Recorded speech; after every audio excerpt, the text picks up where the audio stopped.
South India shopping mall the wedding మంత్ర సరికొత్త wedding collection south India shopping mall. ఇవన్నీ చేయమని party ఆదేశాలా మీకు? మాకు ఎవరు మీ బాధ్యులు అప్పుడు? అప్పుడు కొండపల్లి సీతారామయ్య కేఎస్ కేఎస్ కొండపల్లి సీతారామయ్య గారు ఉన్నారు. కొండపల్లి సీతారామయ్య గారు జైల్లో ఉన్నప్పుడు రవి గారు సత్యమూర్తి గారు ఉన్నారు.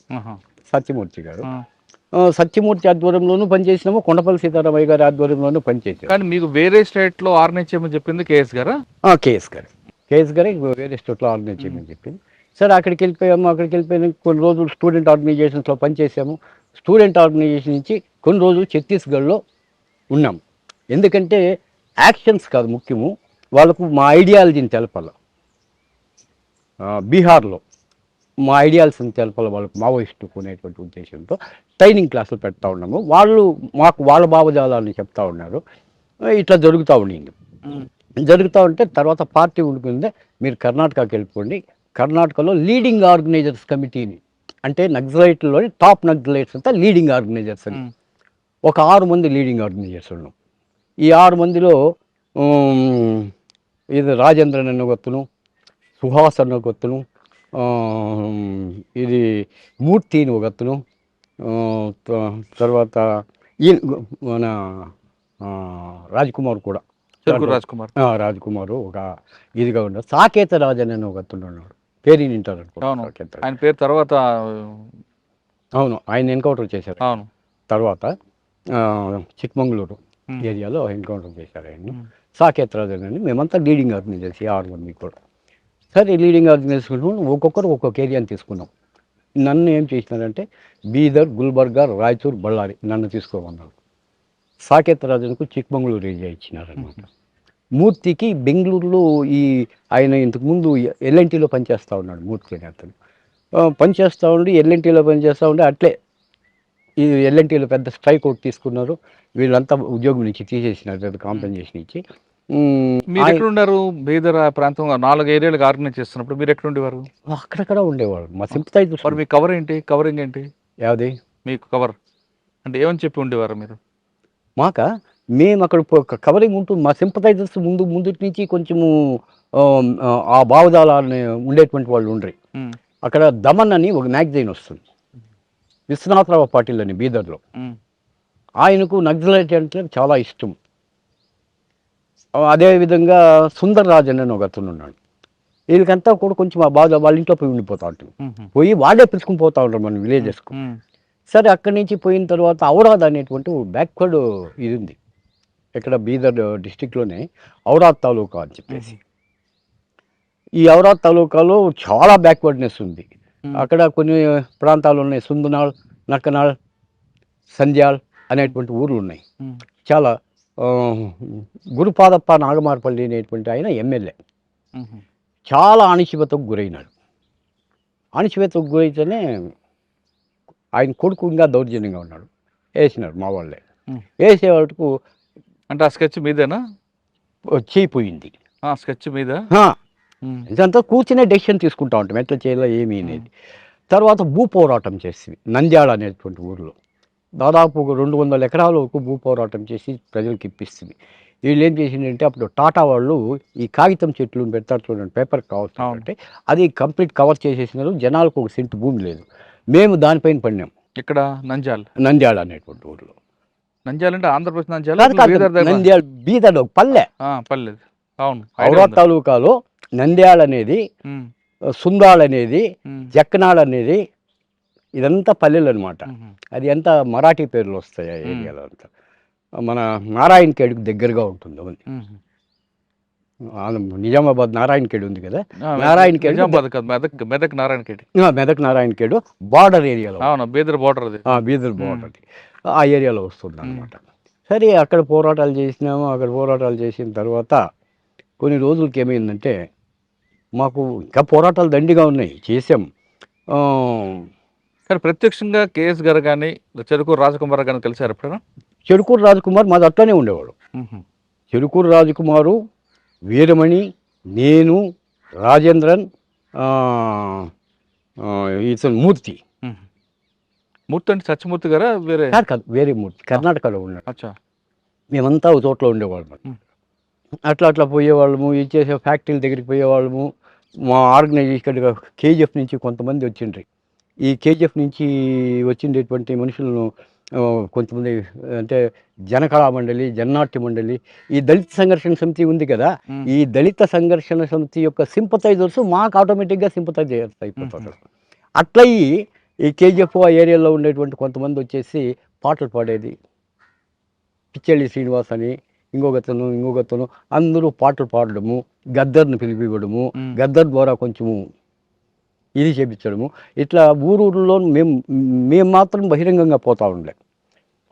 మిగతా ఆర్గనైజ్ చేసేది మాత్రం మేమే చేస్తూ ఉంటాం. ఆర్గనైజ్ చేస్తూ ఉంటామే. వాళ్ళు పోతూ ఉండరు, వాళ్ళంతా ప్రోగ్రామ్స్ ఇస్తూ ఉండరు, ఇచ్చేస్తూ ఉండరు. సరే వాళ్ళు వస్తూ ఉండరు.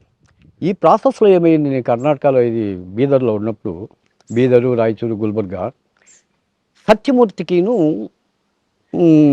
ఈయనకు కొండపల్లి సీతారామయ్యకి ఇద్దరికి 3 ప్రపంచాల సిద్ధాంతం పైన గలాటలు. ఏ సంవత్సరం అది? 1987, 88. వాళ్ళిద్దరి మధ్య విభేదాలు వచ్చాయి.